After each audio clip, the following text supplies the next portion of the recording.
Fala galera, tudo tranquilo? Hoje, você já sabe o que a gente vai fazer, é quarta-feira, 10 da manhã, talvez você não chegou às 10 da manhã, mas o vídeo chegou às 10 da manhã. Hoje, estamos aqui para responder mais uma perguntinha que está gerando crise na fé de alguém.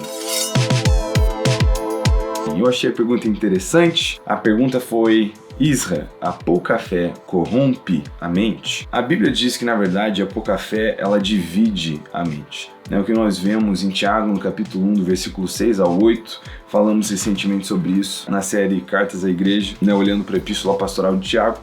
Ele diz que quando nós pedimos alguma coisa duvidando, a gente não deve esperar receber coisa alguma, porque aquele que duvida é que nem a onda do mar, empurrada e agitada pelo vento.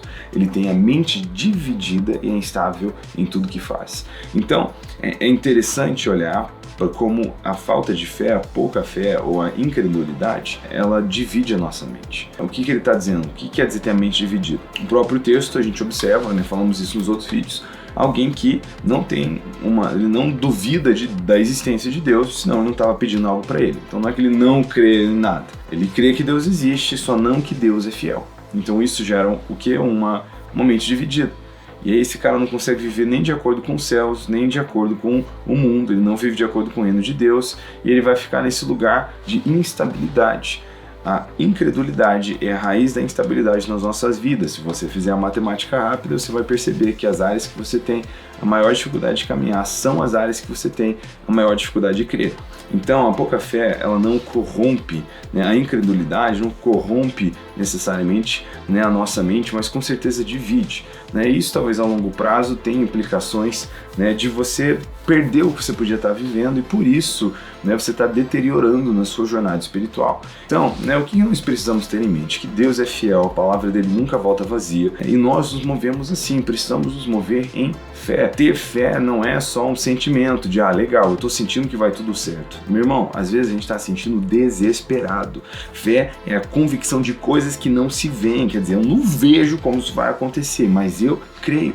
E a nossa postura de fé, ela tem que ser independente das circunstâncias, como a postura de Sadraque, Mesaque e Abednego, em Daniel, no capítulo 3, eles estão prestes a serem lançados numa fornalha, queimando, para morrerem. E eles dizem, Deus pode nos livrar, Ele vai nos livrar, e mesmo se Ele não nos livrar, Ele tem um plano melhor, a gente está bem nele. Então isso é fé, é a convicção de que Deus pode fazer, que Ele vai fazer, que se mesmo Ele não fizer, Ele tem um plano melhor. Então por isso a gente não pode dar lugar à falta de fé. A gente tem que ter fé para caminhar, entendendo que o Senhor sabe o que Ele faz, confiando na sua mão, confiando na sua voz. E parte de confiar em Deus não é só a gente saber que o que Deus fizer vai vir de um lugar de bondade, isso também, mas confiar em Deus quer dizer ser proativo e obediente em cima da sua palavra.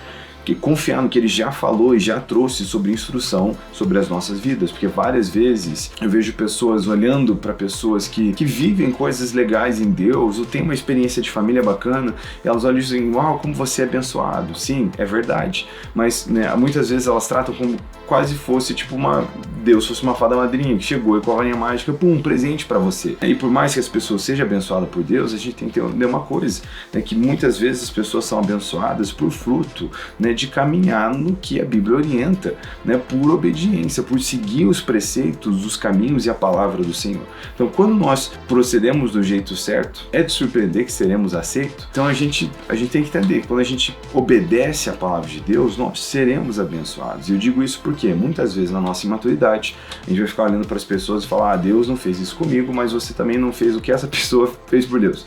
Num certo sentido, você não buscou caminhar nesse lugar de sabedoria. Isso para dizer que crer não é só crer que Deus vai mandar um monte de presentinho do céu, assinar o nome dele, mas que você crê em quem Ele é, e por isso você é temeroso para cumprir a sua palavra.